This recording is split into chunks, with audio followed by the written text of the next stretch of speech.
कानून का रखवाला ही अगर जान का दुश्मन बन जाए तो इंसाफ कैसे पाएंगे। एक ऐसा ही वाकया शादरा के इलाके में पेश आया जहां पर पुलिस एहलकार ने अंधाधुंध फायरिंग कर दी, जिसके नतीजे में एक 18 साल नौजवान जान की बाजी हार गया, जबकि 3 नौजवान जो थे वो ज़ख्मी हुए। पुलिस ने क्या अपने पेटी भाई को अब तक गिरफ्तार किया या नहीं किया, और ये वाकया क्यों कर पेश आया। जो मकतूल है बच्चा 18 साल का, उसके बुरसा हमारे साथ मौजूद है। इन्हीं की मुद्दत में पुलिस एहलकार के खिलाफ मुकदमा जो है वो दर्ज किया गया है, और इस पुलिस एहलकार की इलाके के अंदर जो रेपुटेशन है वो भी इंतहाई नोटोरियस बताई जाती है, और ये आए रोज़ किसी न किसी से झगड़ता था। इनके भाई से उसका किस बात पर झगड़ा हुआ और बात इतनी कैसे बढ़ी कि उसने फायरिंग करके इनके भाई को कत्ल और 3 लड़कों को ज़ख्मी कर दिया, ये इनसे जानते हैं। और ये भी जानने की कोशिश करेंगे कि क्या मुल्ज़िमान की गिरफ्तारी के लिए पुलिस संजीदगी से कोई कार्रवाइयाँ कर रही है या अपने पेटी भाई को बचाने की कोशिश कर रही है। भाई आपका नाम? मोहम्मद जहांजीब जमील। आपका मकतूल से क्या रिश्ता है? मेरा भाई था, वो सबसे छोटा भाई। क्या हुआ क्या हुआ? भाई वो जो है ना, मेरा भाई का दोस्त था एक, ठीक है, उसका झगड़ा हुआ था मुहीब के साथ। तो मेरे भाई का तो कोई तल्लक ही नहीं था उससे, तो उन दोनों की लड़ाई थी मुहीब की। तो मुहीब का इसके साथ रिलेशन था, वसीम उर्फ चीमा, ये इधर का बदमाश बना हुआ है। हर किसी के साथ इसने लड़ाई झगड़े, आए दिन औरतों को छेड़ना, ठीक है, बच्चों के साथ बदफेली करता था ये, और ये मुहीब के साथ भी करता था, जिसकी वजह से उसके पीछे आके इसने। वसीम उर्फ चीमा है कौन? ये पुलिस PRU का ड्राइवर है, पीरूस कार्ड का, ठीक है। और ये जो इधर कब्ज़ा भी किया हुआ इसने जगह पे, ये ऐसे ही गुंडागर्दी इसका रोज़ का काम है। रोज़ इसने शराब पीनी, रोज़ किसी के ना किसी के साथ लड़ाई झगड़े, इसका ये काम था। तो जिस दिन आपके भाई के ऊपर इसने फायरिंग की उस दिन क्या हुआ था? सर इधर से भाई गया है बरगढ़ लेने, ठीक है, उधर ये खड़ा हुआ था, पहले तीनों तैयार खड़े थे, मोहम्मद आतिफ, मुहीब और ये चीमा उर्फ वसीम उर्फ चीमा, ठीक है। इन्होंने भाई को देखा है, ऐसे इसने पिस्टल पकड़ा हुआ एक हाथ में, और भाई को ऐसे इसने पहले थप्पड़ मारा है, अच्छा। ठीक है। उसके बाद वो जो उनसे नीचे गिर गया, उसके बाद वो उठा, ठीक है, आतिफ ने उसको पकड़ा पीछे से ऐसे, और इसने फायरिंग शुरू कर दी, और उसी फायरिंग में आतिफ को भी फायर लगा है, वो भाई के अंदर से क्रॉस होकर उसके पेट में लगी हैं, ठीक है। फिर ये इधर से फरार हुए हैं। उसने जाते हुए रास्ते में उसकी टांग पे आतिफ की गोलियां मारी हैं वसीम ने, और बाद में मुहीब की भी टांग पे गोली मारी है वकूआ बनाने के लिए। और अब हमने सुना है कि इसने अपनी भी टांग पे गोली मार के किसी प्राइवेट हॉस्पिटल में इलाज करवा रहा है। नहीं, आपने कहाँ से सुना है कि ये इसने मुहिब को रास्ते में और आतिफ को गोलियां मारी और फिर अपने पाँव? सर इधर ही बाजार में बताया, बस ये है कि मीडिया के सामने अदालत में कोई गवाही नहीं देता। सब ने देखा, इधर सब ने देखा। ये कितने बजे का वकूआ था? ये रात को तकरीबन 12:15 बजे का वाक़या है, ठीक है। इधर ये सारी रात रोड चलता हमारा, 3-3, 4-4 बजे तक सब टिक्का शॉप, हर शॉप खुली, ठीक है। जिस एक वो बेकरी वाला था उसे भी गोली लगी है, ठीक है, इसी की वसीम की। वो भी अब बयान नहीं दे रहा, क्योंकि सब अपन डरते हैं इससे। इसने अपनी दहशत ही सारा ऐसे बनाई हुई है, इसने इतनी अंधाधुंध फायरिंग की है कि इसको कोई पता ही नहीं था ये क्या कर रहा है। तो जब ये आपके भाई के दोस्त की इनके दोस्त के साथ लड़ाई हुई थी, वो सुलह सफाई हो गई थी? और सुलह सफाई हो गई थी सर, ना कोई पर्चा ना हुई। किस बात पे थी लड़ाई? वो ऐसे ही बहुत बड़ी लड़ाई हुई थी? नहीं, ऐसे ही छोटी मोटी, जैसे तू मैं हो गई है, थप्पड़ मारे एक दूसरे को इन्होंने मारा, बस ये हुई थी। तब भी ये आया था बीच में, फिर इसी ने सुलह करवाई थी वसीम ने। और ये कितना अर्सा पहले की बात है वकूआ से? ये वकूआ से तकरीबन 5 दिन पहले की बात। तो उस दिन रात को जब आपका भाई निकला है जी, तो इनको कैसे पता चला कि आपका भाई आ रहा है? मुझे सर शक है कि जोन से उसे कॉल करके बुलाया गया। अभी तक पुलिस निकम्मा काम कर रही है। ये देखें, मुजरिम मुहीब उधर हवालात में, उसके मोबाइल में से अभी तक उसका नंबर नहीं वसीम का निकाला। उसका पुलिस वाले का तो डाटा होता है सब कुछ, अभी तक कुछ भी नहीं किया, ज़ीरो। अच्छा, जो इसके साथ वसीम के साथ लड़के आए थे जिनको आप कह रहे हैं कि उसने बाद में गोलियां मारी, वो भी हवालात में ही अस्पताल में? एक हॉस्पिटल में, जिसने पीछे से भाई को पकड़ा था उसको क्रॉस होकर पेट में फायर लगी, उसकी हालत क्रिटिकल, ठीक है। दूसरा जो है वो इधर थाने में शादरा। और एक तीन लोग जख्मी हुए थे? तीसरा वो दुकानदार था, वो हल्का सा जमीन पे लग के उसको टच हुआ था फायर, वो उधर ही है। तो आपने मुकदमा आपने दर्ज कराया? किसकी मुद्दत में दर्ज? मेरी मुद्दत में दर्ज। किन लोगों के खिलाफ दर्ज करवाया आपने मुकदमा? ये वसीम, आतिफ और मुहीब, 3 के नाम? हाँ, तीनों नाम।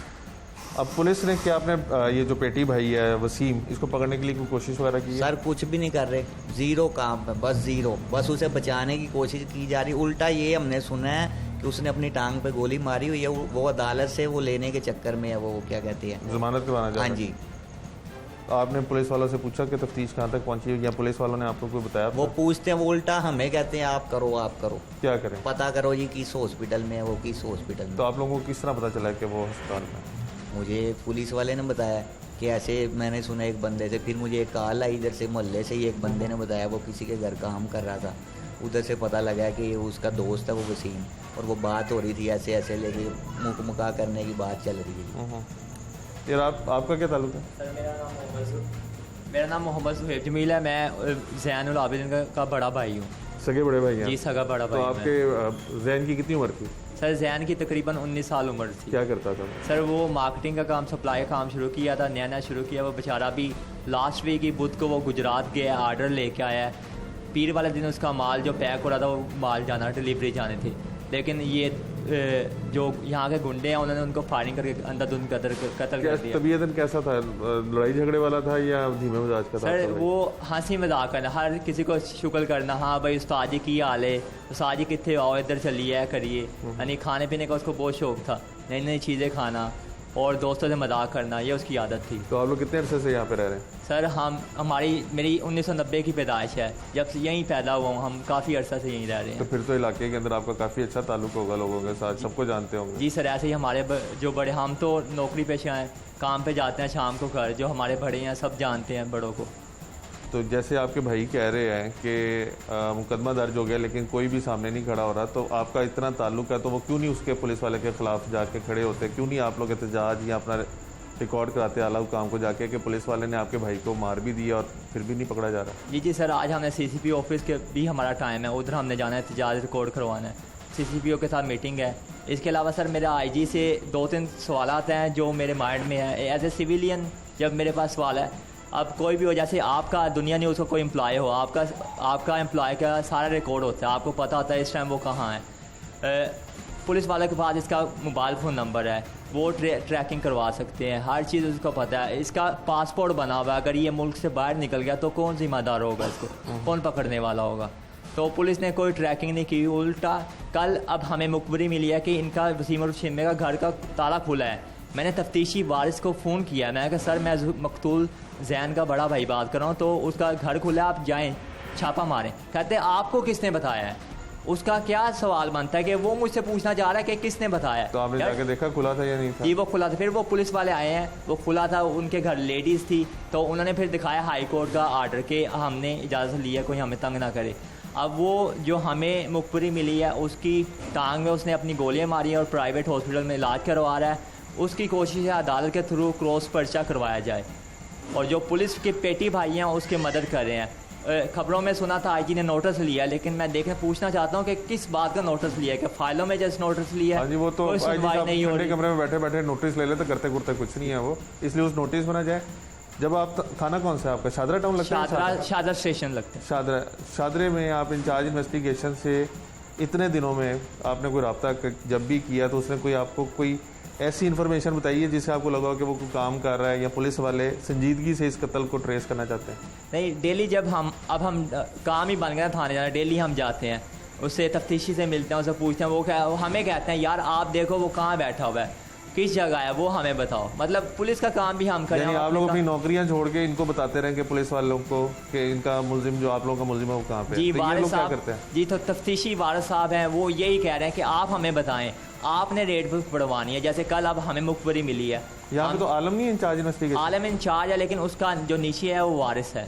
तो आलम क्या कहता है? क्योंकि कत्ल की तफ्तीश तो इंचार्ज इन्वेस्टिगेशन करता है ना जी, लेकिन वो वारिस कर रहा है। अभी आलम से हमारी मुलाकात नहीं हुई, वारिस से हमारी मुलाकात हुई है। DSP साहब जो हैं नासिर साहब, उनसे हमारी मुलाकात हुई है। वो भी कैसे हुई, उन्होंने बुलाया, हमने IG कंप्लेंट सेल में शिकायत दर्ज की है, वहाँ IG से बात हुई, कंप्लेंट सेल से बात हुई, फिर उन DSP को उन्होंने कंप्लेंट फॉरवर्ड की है। इन्होंने बुलाया कि आपके साहब से मीटिंग करवाते हैं। DSP ने भी जैसे गोंगलू से मट्टी झाड़ते हैं, जी सर मैं उनको कहता हूँ तो काम आपका हो जाएगा, मैंने उनको कहा है वारिस को भी। तो हालांकि जो DSP है उसको अपने तफ्तीशी का नहीं पता कौन तफ्तीश कर रहा है, हमसे पूछ रहा है कि ये आपका तफ्तीशी कौन है इस मकतूल जैन का। उसको बताया गया कि ये वारिस है जो तफ्तीश कर रहा है। यानी DSP को एक जो घर का सरबराह होता है उसको पता होता है मेरे घर में क्या हो रहा है, और इस DSP को पता ही नहीं है यहाँ मेरे घर में क्या हो रहा है। सर जी आपका क्या ताल्लुक है मकतूल के साथ? मैं मामू लगता हूँ जी भाई बच्चे का जैन का। जैन बच्चा अल्हम्दुलिल्लाह बहुत अच्छा था। हर किसी से रास्ते में आते आते सलाम दुआ करा, मामू जी सलाम अलैकुम, चाचा जी सलाम अलैकुम, सबको। कभी किसी से बदतमीजी नहीं हुई, कभी किसी से झगड़ा नहीं हुआ। आपने अभी सवाल किया था कि आप यहाँ से कब से मुकीम हैं। इनका आबाई विरासती घर है, इनके दादा का घर था, फिर इनके वालिद को मिला। वालिद भी इनके जो एक्सीडेंट में वफात पा गए थे। ये हमारी बहन है, हमारी भाभी कह ले, बहन कह ले, हमारी बहन है ये। इसने अपने यतीम बच्चों को जैसे पाला हम जानते हैं, हमारा अल्लाह जानता है। एक एक इन्होंने एक एक पल कैसे गुजारा हमें पता है। ये जुल्म हुआ है, ये वसीम और शीमा जालिम लोग हैं ये मोहल्ले में लोग इनकी दहशत की वजह से, इनके खौफ की वजह से कोई गवाही देने को तैयार नहीं है। कभी इसके खिलाफ किसी ने कोई दरखास्त वगैरह कभी दी आज से पहले? इसने पहले भी कई मरतबा फायरिंग की है, लेकिन कत्ल कोई नहीं हुआ था ऐसे। तो इनका काम ये है कि खुद ही फायरिंग करना, खुद ही इलाके में दहशत फैलाना, फिर थाने में बैठ के वहाँ पे जहाँ पे टावर पे नीचे बैठते हैं वहाँ पे भी इन्होंने कब्जा किया हुआ जगह पे। कब्जा ग्रुप लोग हैं ये, बदमाश लोग हैं ये। तो इनका सरपरस्ती कौन करता है? एक कांस्टेबल की तो इतनी कोई वैल्यू नहीं होती कि वो इतनी हद तक चला जाए। कौन सरपरस्ती कौन करता है? हम लोग जो कारोबारी लोग हैं, हम लोग ना थाने कचहरी से डरते हैं, सीधी बात अदालतों से। हमें इलाके के अंदर तो होता है ना कि इस बंदे की ये पुष्प नहीं करता है, तो कौन पुष्प नहीं करता? इतना कैसे कांस्टेबल इतने बड़े? मैं बता रहा हूँ कि हम लोग जो ना एक आम सिविलियन लोग हैं, एक कांस्टेबल भी आ जाए तो हम वैसे परेशान होते हैं, यार पता नहीं खैर अब क्यों आ गया जी है। हम लोग जो ना सिर्फ कारोबार से हमारा तल्लक है, सुबह उठना शाम तक अपने कारोबार करना, अपने घर चले जाना, बस सीधे साधे लोग हैं ये। बात ये कि उसके आपने कहा सरपरस्ती कौन करता है, ये खुद बदमाश हैं। इनके पीछे क्या है, इनकी सरपरस्ती करने की इनको ज़रूरत नहीं है। इनके वालदैन जो है इन्होंने कभी खैर की बात की नहीं है घर पे, ये मोहल्ले में। हर बंदा, पहले हमारे हमसाए होते थे, यहाँ पे भी हम परेशान ही रहते थे हर वक्त। ये कि आपकी मेहरबानी। मैं तो ये कहूँगा कि जैन के साथ जो हुआ, जो हमारी बहन के साथ हुआ, आइंदा के लिए इनको इतनी इबरतनाक सज़ा दी जाए कि आइंदा किसी गरीब आदमी के साथ, किसी के साथ जुल्म ना हो। हमारा भाई, मेरा बच्चा दुनिया से चला गया, किसी और के साथ खुदा ना खासा नुकसान ना हो। अगर इसको माफ़ी दे दी गई किसी भी सतह पे जाके, कोई गवाहों की अदम पेशी की वजह से, किसी वजह से अगर इसको दे दी, कल को ये मोहल्ले में हमारा जीना हराम कर देंगे। हमें इतना खौफ है, हम डरते हैं कि यार ये क्या करेगा कल को अगर खुदा ना। मैं तो सरेआम कहूँगा कि इसको कड़ी से कड़ी सज़ा दी जाए। सरेआम बाज़ार में इसको छितर मारे जाएं पहले, फिर इसको सज़ा दी जाए। इसको फांसी की सज़ा होनी चाहिए। इसने कत्ल किया है, एक जो जिसने पकड़ के पीछे से आतिफ और आती ने पीछे से पकड़ के फायर किया है। हमें ये पता लगा कि जब इसने पहले टांगों पे फायर मारे हैं और फिर ये जाने लगा तो आतिफ ने उसको सीना उठा के ना बच्चे को कहा है ऐसे दिल से गोली मार, सामने से गोली मार कि बच्चे ना मर जाए थे। और उसने बिल्कुल करीब से फायर किया है। वो फायर क्रॉस हो गए उसके पीछे वाले के फेफड़ों में लगा है, उसके फेफड़े फट गए हुए हैं। अल्लाह ने सजा तो मौके पे दी है उसको, लेकिन जालिम लोग हैं ये सब जो भी है। अब ये सब ड्रामा करेंगे, क्रॉस फायरिंग करके क्रॉस पेपर पर्चा करवाने की कोशिश कर रहे हैं, कुछ भी कर रहे हैं। लेकिन खुदारा अल्लाह वास्ते में इंसाफ दिलाया जाए। हम मजलूम लोग हैं, हमारे साथ जो भी हुआ है हम अल्लाह के खुदा को आज़ना से जान के कहते हैं कि इसमें किसी किस्म की कोई दरोग, कोई कमी पेशी वाली बात नहीं है। बात बिल्कुल साफ़ है। हमारी बहन से मशवरा पूछ लें, इतना जुल्म है। बहन हमारी रो रो के आधी हो गई है, परेशान है, हम सब परेशान हैं कि एक अच्छा बच्चा पूरे मोहल्ले से, एक बंदा नहीं 101 बंदा आप बाहर निकल के इंटरव्यू करके देखें, इस घर की हर बंदा गवाही देगा कि जी खुदा न खास्ता किसी ने कभी मारा नहीं है, कत्ल नहीं किया, झगड़ा नहीं किया, फसाद नहीं किया। बच्चे हैं, सुबह जाते अपनी ड्यूटी पर जाते हैं, शाम को अपने घर आ जाते हैं, बात अपने घर से तल्लक, अपने किचन से तल्लक, इनको और कोई काम नहीं है। लेकिन वो बदमाश लोग हैं, अल्लाह के वास्ते हमें बचाया जाए। ठीक। माँ जी आप देखिएगा, आपके कितने बच्चे माँ जी? मेरे 6 बच्चे, 5 बेटे और 1 बेटी। इसका कितना नंबर था माँ जी? ये 5वां नंबर था। कितना अर्सा पहले आपके शौहर फौत हुए? 8वां साल लग गया उसको। तो उसके बाद बच्चों की परवरिश वगैरह कैसे किया? बहुत मेहनत कर करके अल्लाह ने पाल दिए बच्चे इतने दुखों से। वो इतना सा था, जब बाप फोत हो गया माशाल्लाह अल्लाह ताला ने इतना बड़ा जवान कर दिया। ये दिन देखने वास्ते मेरा तो अभी फूल खिला ही था गुलाब का, जो तोड़ लिया उन्होंने लोगों ने। बर्गर लेने गया था, इतना छलनी कर दिया मेरा बच्चा। मुझे तो आके बताया उस बच्चे ने, मैं तो एकदम 2-3 चक्कर कलाबादी खा के गिरी, मुझे होश ही नहीं। फिर ये 2 बेटे भी आए हुए हैं, 3 इन्होंने उठाया बच्चियों ने, फिर मुझे खड़ा किया, फिर मैं गिर गई। ऐसे बर्दाश्त नहीं हुआ, क्या हो गया क्या नहीं। बच्चे भाग लिए, पता आया, जाके देखा इतने ताया का बेटा उसका उठा के ले गया था बच्चे को मेरे। लेकिन मैं तो ये चाहती हूँ जैसे मेरे बच्चे के साथ करे ना, ऐसे ही गोलियाँ मारे, छलनी कर दें उसको मार मार के। अगर किसी बड़े आदमी के साथ, वज़ीर आज़म के साथ, उसके बेटे के साथ ऐसा हो तो वो क्या करेंगे?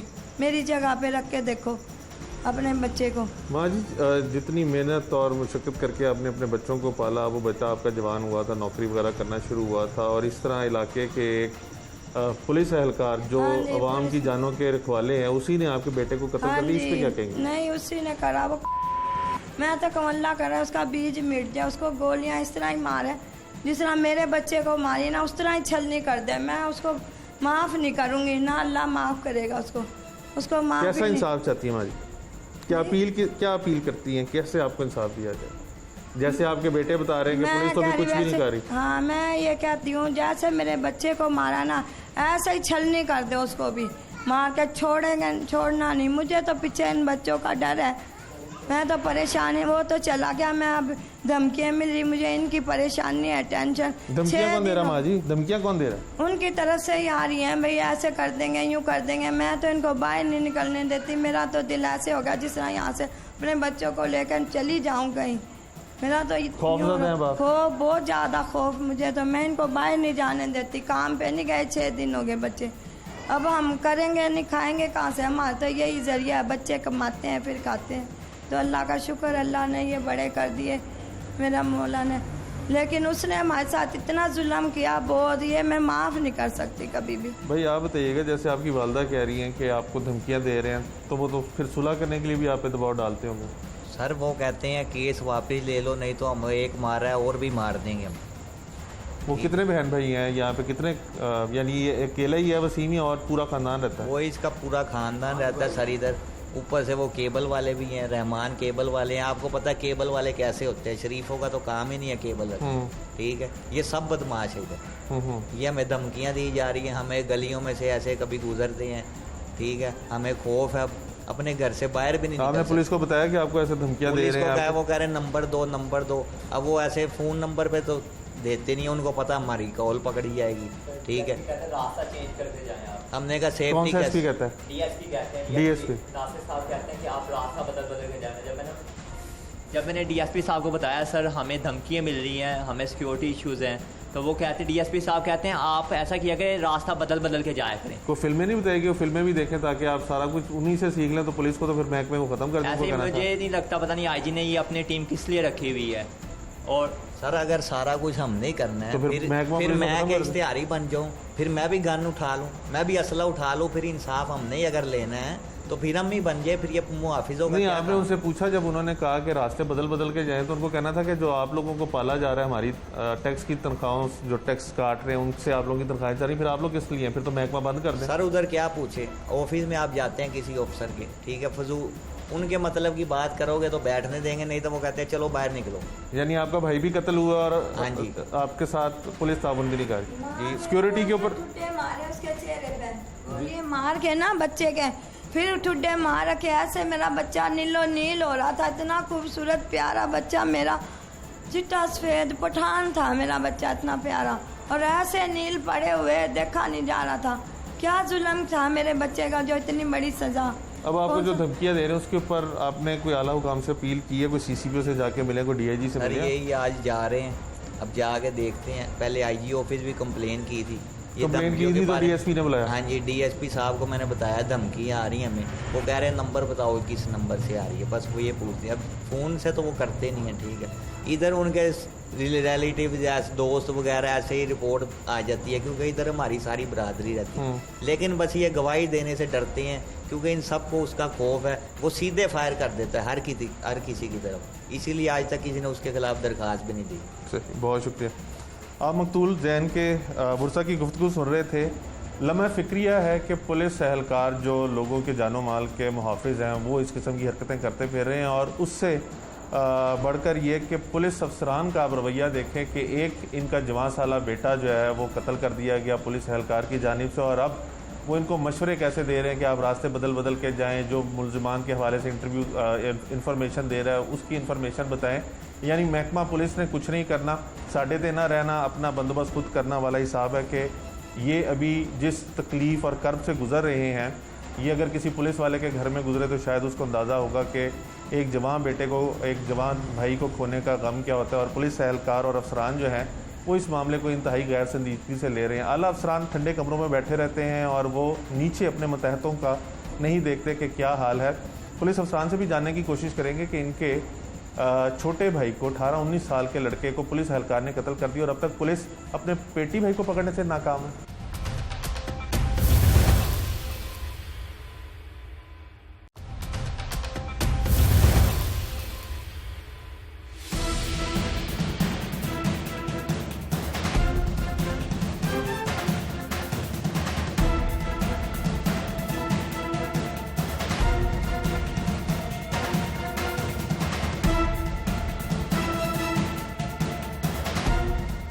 ये इंतहाई अफसोसनाक वाक़या शादरा के इलाके में पेश आया।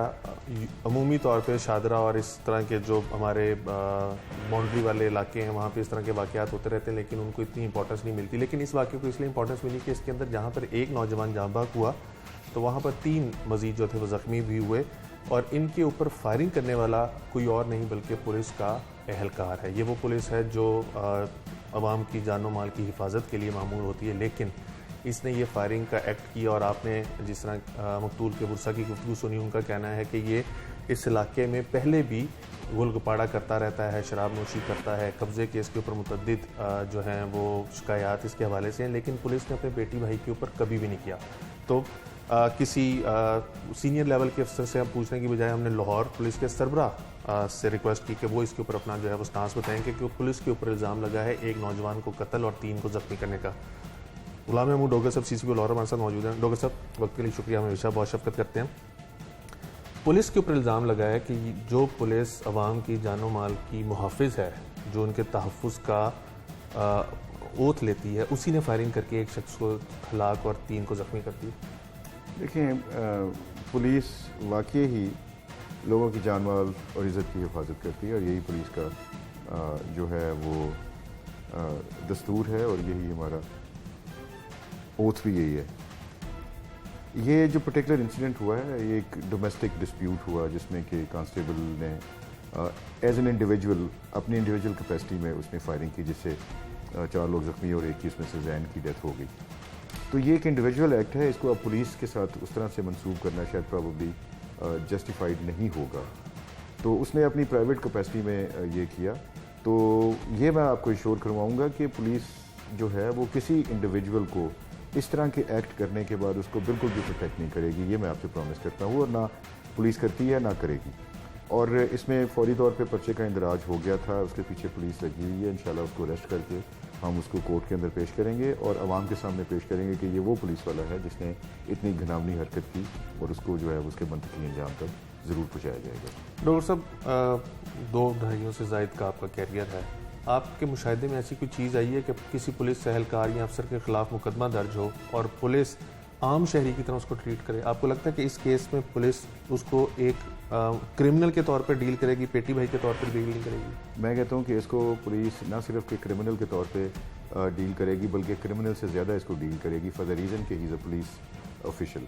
तो एक चूँकि पुलिस ऑफिशियल से इस तरह का कंडक्ट और बिहेवियर एक्सपेक्टेड नहीं होता, इसलिए उसका एहतसाब भी इससे ज़्यादा कड़ा होना चाहिए। जो एक आम क्रिमिनल के साथ जो पुलिस का ट्रीटमेंट होना चाहिए, ये उससे ज़्यादा इसको हमें सीरियसली लेना चाहिए फॉर द रीज़न कि वो एक पुलिस ऑफिसर है, जो पुलिस ऑफिशियल है, और उसकी एक एक्स्ट्रा ड्यूटी बनती है लोगों को टेक केयर करना, और बजाय टेक केयर करने के उसने लोगों के साथ झगड़ा किया और एक बंदे का मर्डर कर दिया और 3 को ज़ख्मी कर दिया।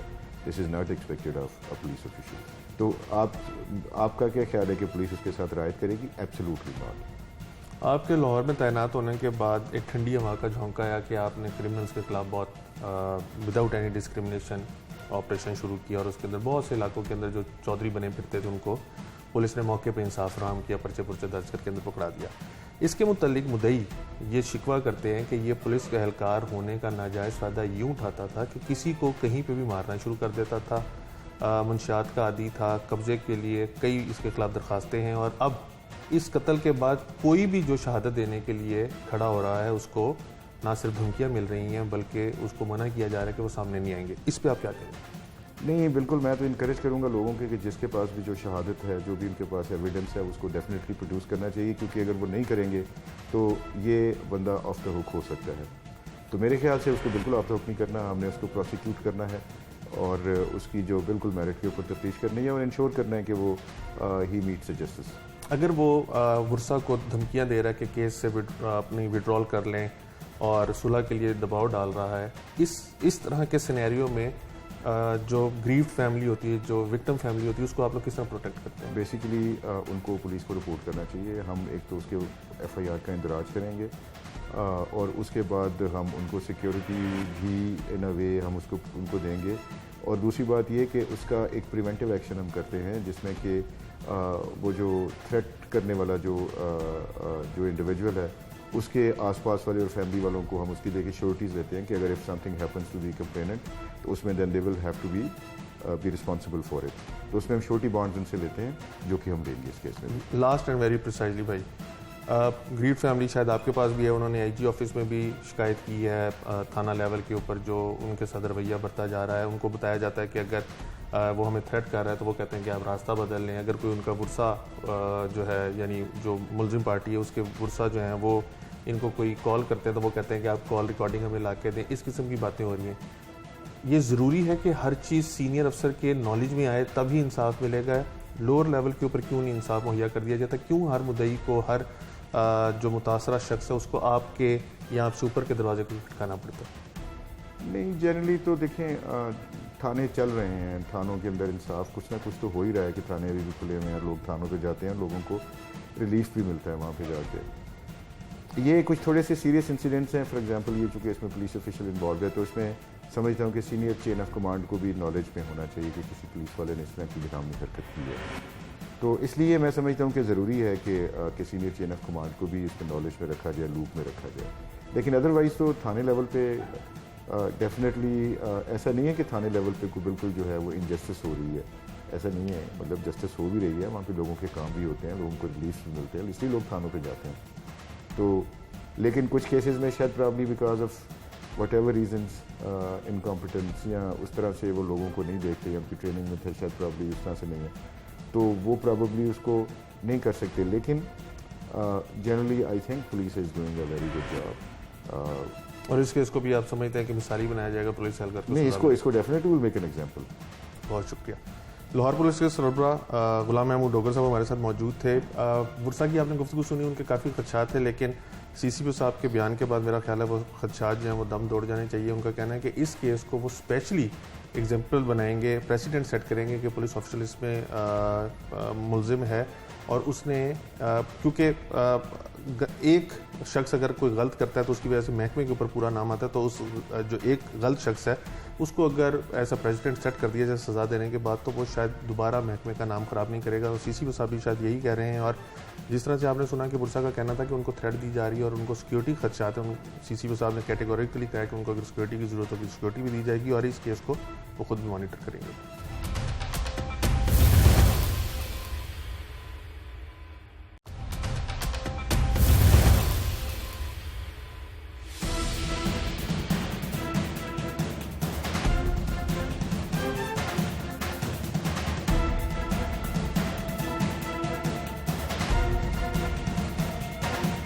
आपने मकतूल जैन के बुरसा की गुफ्तगू सुनी। एक तो उन्होंने अपना बेटा खोया और अब पुलिस एहलकार और उसके अहल खाना की जानिब से इनको धमकियां दी जा रही हैं कि आप केस को परसू ना करें वरना आपके और बेटों का नुकसान किया जा सकता है, जिसकी वजह से उनकी रोज़मर्रा की ज़िंदगी जो है वो बहुत ज़्यादा मुतासिर हो गई है। और वो माँ जिसने अपना लगते जिगर खोया है वो अपने बाकी बेटों को ना तो जॉब पे जाने दे रही है और ना ही बाज़ार में निकलने देती है।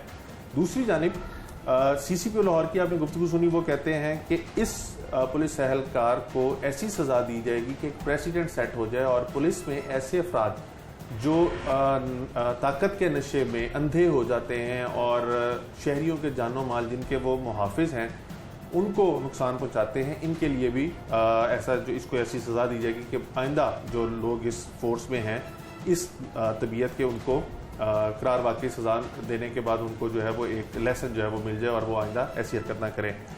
ऐसा क्यों है? जो फैमिली जिसका बेटा गया है उसके जहन के ऊपर ये तमाम चीज़ें क्या नकूश छोड़ेंगी और ये पुलिस एहलकार ताकत के नशे में इतना अंधा क्यों हो गया, इसकी क्या वजूहात हैं? ये जानने के लिए हमारे साथ consultant psychiatrist doctor Huma Aslam मौजूद हैं। इनसे जानेंगे कि इस बारे में क्या कहती हैं डॉक्टर साहब? एक तो वक्त के लिए बहुत शुक्रिया। अगर एक माँ जिसके 3-4 बेटे हों उनमें से एक को कत्ल कर दिया जाए और बाकियों के हवाले से उसको कॉन्टीन्यूसली थ्रेट मिलता रहे, उनकी ज़िंदगी कितनी ट्रॉमेटाइज हो जाएगी? अच्छा, इसमें इसके गहरे साइकाइट्रिक असरात होते हैं, साइकोलॉजिकल असरात होते हैं। अगर किसी माँ का अपना बच्चा मतलब इस वजह से किसी वजह से चला जाता है, तो जिस तरह का ये इंसिडेंट हुआ है और उसके अलावा उसको थ्रेट्स भी मिल रहे हैं, तो एक तो उस टाइम सदमे की कैफियत, शदीद सदमे की कैफियत, कुछ सुझाई ना देना और डर खौफ, हर टाइम डरे रहना कि अब कुछ हो जाएगा, अब कुछ हो जाएगा, एंग्जाइटी। और अगर ये चीज़ें देर पा रहे हैं तो एक डिसऑर्डर है जिसे पोस्ट ट्रॉमेटिक स्ट्रेस डिसऑर्डर कहा जाता है, उसके होने के बहुत ज़्यादा चांसेस होते हैं। और फिर ये लोग जब किसी के साथ इस तरह का वाक़या हो तो और उनको प्रॉपर इंसाफ ना मिले, तो सम टाइम ऐसे जज्बात भी उभरते हैं कि जब जिस मुआशरे ने हमें इंसाफ नहीं दिया तो वो ट्रस्ट उठ जाता है सोसाइटी पर से, और वो उनमें भी ऐसी गुस्सा, एग्रेशन, वायलेंस आ सकता है। वो रिवेंजफुल हो सकते हैं कि हम इंतकाम लेंगे, सोसाइटी से इंतकाम लेंगे, इन लोगों ने हमें इंसाफ नहीं दिलाया। तो बाकी जो बहन भाई हैं उसके बच्चे के, वो उनमें कुछ इस तरह के जज्बात आ सकते हैं कि हमारा भाई गया और हमें प्रॉपर इंसाफ नहीं मिला। सो डिफरेंट सूरतें सामने आ सकती हैं। इसके बहुत गहरे आपको इंटरप्ट करने के लिए माजरत, और ये कितनी सीवियर हो सकती है? क्योंकि जो आप बात कर रही हैं बिल्कुल सेम बात उसके एक बड़े भाई ने की है कि अगर हमें इंसाफ मिलता नहीं दिखाई दे रहा तो फिर पुलिस हमें इस चीज़ पे मजबूर कर रही है कि हम खुद भी इश्तिहारी मुलजिम बन जाए, यानी कोई ऐसा कदम उठा लें। तो कितनी इसके अंदर सीवियरिटी आ सकती है? ऐसा हो सकता है क्योंकि देखिए, एक भाई जिसका सगे भाई को मार दिया गया और उसके बाद उसे इंसाफ ना मिले, वो तो सोसाइटी से इंतकाम लेगा, वो तो चाहेगा कि वो किसी भी तरह उसे मिलना चाहिए। और बहुत सारे केसेस में देखा गया है कि अगर जो इस तरह के इक़दामात में मुलव्विस पाए जाते हैं, जो कत्ल और गारत में मुलव्विस पाए जाते हैं, अगर उनकी हिस्ट्री प्रूव की जाए तो बचपन में उनके साथ ऐसे वाक़यात हुए होते हैं। डॉक्टर साहब, जैसे भी आपने कहा कि वो इंतकाम ले सकता है, यानी गरीब फैमिली को अगर इंसाफ नहीं मिलता तो वो यही बात उसके बड़े भाई ने कही है कि हमें जिस तरह से थानों के अंदर ख्वार किया जा रहा है फिर हम भी इश्तिहारी हो जाए, यानी वो इस चीज़ को रिलेट कर रहा है कि हम भी फिर कोई कानून हाथ में ले लेते हैं और दूसरी पार्टी का नुकसान कर लेते हैं। इसमें कितनी सीवियरिटी आ सकती है और कितनी हकीकत हो सकती है? ये इस बात को सीरियस लिया जाना चाहिए, क्योंकि अगर किसी ने अपना भाई खोया है और उससे इंसाफ नहीं मिलता, बल्कि उसे आगे से ऐसे थ्रेट्स मिलते हैं कि तुम्हें भी नुकसान पहुंचा देंगे, तो उसने अपनी इतनी इंपॉर्टेंट चीज़ खोई है और वो तो इंतकाम लेने तक किसी हद तक भी जा सकता है। और देखा भी ये गया हमारे सोसाइटी में जो वायलेंस इतनी ज़्यादा आम हुई है, उसके पीछे क्या वजूहात हैं? क्योंकि यहाँ पे इंसाफ नहीं मिलता, और जब इंसाफ नहीं मिलता तो लोग इंसाफ अपने खुद लेना चाहते हैं। फिर वो जिसने उनको नुकसान पहुँचाया होता है वो उसको नुकसान पहुँचाना खुद शुरू कर देते हैं, किसी भी तरह और किसी भी हद तक उन्हें जाना पड़े। तो ये चीज़ें सब आ सकती हैं, पर्सनालिटी इश्यूज़ हो सकते हैं उसको, और वो किसी भी हद तक जा सकता है। फिर इसके डिफरेंट और साइकोलॉजिकल असरात हैं, जैसे पोस्ट ट्रॉमेटिक स्ट्रेस डिसऑर्डर है, जो कि एक severe form of psychiatric illness है, जिसमें उसका वो इतना ज़्यादा वो जो इंसिडेंट हुआ है वो उसको भुला नहीं पाते और वही चीज़ें बार बार उनके जहन में आती हैं, और उसकी वजह से उनकी फंक्शनैलिटी बहुत ज़्यादा इफेक्ट होना शुरू हो जाती है, वो काम काज नॉर्मल नहीं कर सकते। तो इसको एक तो फैमिली को भी प्रॉपर साइकोलॉजिकल रिहेबिलिटेशन की ज़रूरत है, क्योंकि उन्होंने अपनी फैमिली का एक इम्पॉर्टेंट मेंबर खोया, तो उनको तो माँ को, बहन भाइयों को एक प्रॉपर उनको रिहेबिलिटेट करने की ज़रूरत है। अगर कुछ मेडिसिन स्टार्ट करानी है वो कराई जाए, वरना उनको वापस नॉर्मल किया जाए, ज़िंदगी की तरफ वापस लेके आया जाए। और दूसरा, कोशिश की जाए लॉ इन्फोर्समेंट एजेंसी से बात करके कि जहाँ पे लॉ कमज़ोर पड़ेगा वहाँ पे तो ऐसी नॉर्मल चीज़ें होंगी कि जिस बंदे को इंसाफ नहीं मिला वो इंसाफ लेने तक किसी हद तक भी जाएगा। डॉक्टर साहब, ये तो होगी ना मुतासरा फैमिली की बात। अब जो मुलजिम है, पुलिस यूजली हमारे यहाँ पे यही तस्वर किया जाता है कि ये वो एक इदारा है जो हमारे जानो माल का मुहाफिज है। अगर इसकी तरफ से ये कर दिया जाए, इसकी क्या वजह हो सकती है कि एक शख्स जिसको पता है कि उसने इस चीज़ का हल्फ उठाया कि वो लोगों की इज्जत, जान, माल का तहफ़्फ़ुज़ करेगा, वही असला लहराते हुए या मंशियात के इस्तेमाल के बाद बिल्कुल आउट ऑफ यानी अपनी सेंसेस से बाहर होके आता है, फायरिंग करता है, एक बंदे को मार देता है। तो इसकी क्या वजह हो सकती है कि वो इस हद तक चला गया, जबकि उसको ये पता है कि इसमें अगर बंदा मर जाएगा तो कितनी सज़ा है, बंदा ज़ख्मी हो जाएगा कितनी सज़ा है, खौफ व हरास फैलेगा उसकी क्या सज़ा है, ये तमाम चीज़ें जानते हुए उस इदारे का, उस महकमे का हिस्सा होते हुए वो करता है, इसकी क्या वजह? अच्छा, इसमें ये है कि देखें कुछ प्रोफेशंस ऐसे होते हैं जिसमें वायलेंस बहुत ज़्यादा रोज़ का काम होता है, वायलेंस देखना, इस तरह की चीज़ें देखना, जैसे आर्मी है, जैसे पुलिस है, ये सब लोग रोज़ाना की बेसिस पे ऐसी चीज़ें देखते हैं। कैदियों को बहुत हद तक मारा पीटा जाता है, उनसे जो जुर्म कबूल करवाने के लिए बहुत कुछ किया जाता है और ये लोग अपनी आंखों से देखते हैं। जब एक चीज़ आप रोज़ देख रहे हैं, फिर पुलिस मुकाबले हुए, वहाँ पे फायरिंग वगैरह, this is a common thing, ठीक है, उनके लिए इस तरह के गैजेट्स रखना, ये सब चीज़ें नॉर्मल और इनका इस्तेमाल बिल्कुल नॉर्मल है। तो वो चीज़ें देखते देखते वो काफ़ी हद तक नॉर्मलाइज कर लेते हैं उसको और झिझकते नहीं हैं ये सब चीज़ें करने में। दूसरी चीज़, जब आप एक वॉयलेंस देख रहे हो, ये सब चीज़ें देख रहे हो, तो आप काफ़ी हद तक उससे यूज टू हो जाते हो और आपकी पर्सनालिटी में भी कुछ चेंजेस आना शुरू हो जाती हैं।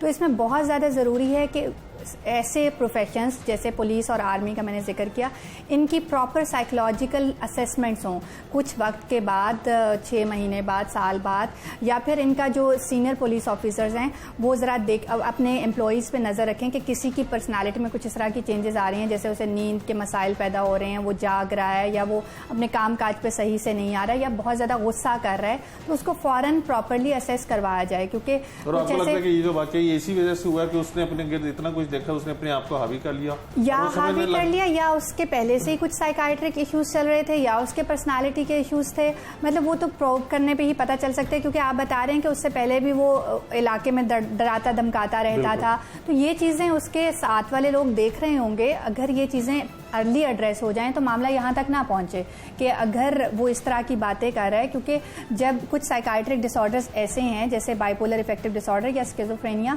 उसमें लोग बहुत ज़्यादा वायलेंट हो जाते हैं, लोग बहुत ज़्यादा एग्रेसिव हो जाते हैं, वो किसी को भी नुकसान पहुँचा सकते हैं, जानी या माली नुकसान पहुँचा सकते हैं। तो कुछ इस तरह के इशूज़ उसके साथ ना चल रहे हो तो इसको प्रॉपरली एड्रेस करने की ज़रूरत है। और इसमें वही बात कि अगर कुछ इस तरह की चीज़ कर ली जाए, जैसे सीनियर पुलिस ऑफिसर्स हैं जो अपने एम्प्लॉयज़ को देखें कि अगर कोई ऐसी अनयूजुअल चीज़ हो रही है, बिहेवियर में कोई अनयूजुअल चीज़ें आ गई हैं, एग्रेशन आ गया है जो कि पहले उसका पार्ट नहीं था, या वो ऐसी बातें कर रहा है, बड़ी बड़ी बातें कर रहा है कि मुझे कोई कुछ नहीं कह सकता, ये हमारे कुछ साइकाइट्रिक डिसऑर्डर्स हैं, उनकी इस तरह की प्रेजेंटेशन होती है, तो शायद वो उस तरह के डिसऑर्डर का शिकार ना हो। तो ये चीज़ें अगर अर्ली एड्रेस हो जाएं तो बहुत सारी चीज़ों से बचा जा सकता है। क्योंकि हमारे यहाँ साइकाइट्रिक इश्यूज़ के बारे में अवेयरनेस बहुत कम है और मेंटल हेल्थ पे कोई तवज्जो नहीं दी जाती, तो इस वजह से फिर हमारे यहाँ ये चीज़ें आए रोज़ बढ़ती जा रही हैं। हर रोज़ आप न्यूज़ लगा के देख लें, इसी तरह की न्यूज़ मिलती हैं, इसी तरह की आपको जगह जगह किसी ने किसी को मार दिया, मतलब वो इतनी ज़्यादा ऐसी चीज़ें हैं और उसमें साइकाइट्रिक इश्यूज़ का एक सिग्निफिकेंट पार्ट है।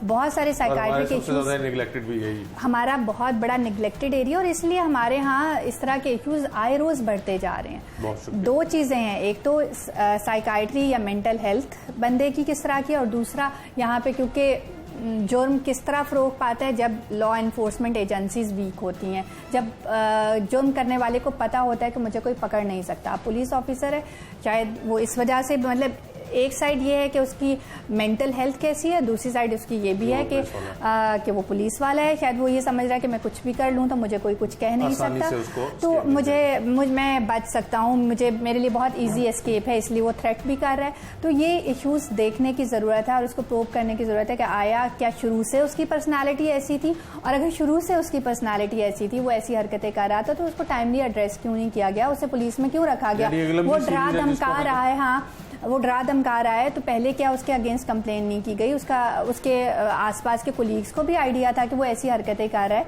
इन चीज़ों को एड्रेस क्यों नहीं किया जाता और क्यों वेट किया जाता है कि एक बड़ा इंसिडेंट हो और तब हम कुछ सीखें? तभी हम कुछ नहीं सीखते, हाईलाइट होता है इशू कुछ अरसा और उसके बाद पता ही नहीं होता कि क्या बना क्या हुआ। तो इस चीज़ को प्रॉपरली एड्रेस करने की ज़रूरत है कि एक तो मेंटल हेल्थ बहुत इम्पॉर्टेंट है। इस पर जितनी बात की जाए कम है, जितनी अवेयरनेस क्रिएट की जाए कम है, और इसको प्रॉपरली एड्रेस करने की ज़रूरत है, क्योंकि it's more important than physical health. In spite of having everything normal, अगर आप मेंटली ठीक नहीं है, आप कुछ भी सही नहीं कर सकते। आप किसी को मार भी सकते हैं, अपने आप को नुकसान पहुंचा सकते हैं। इट्स सो अपने इम्पोर्टेंट। अलावा आप लोगों के मुआशरे के लिए भी नुकसानदेह।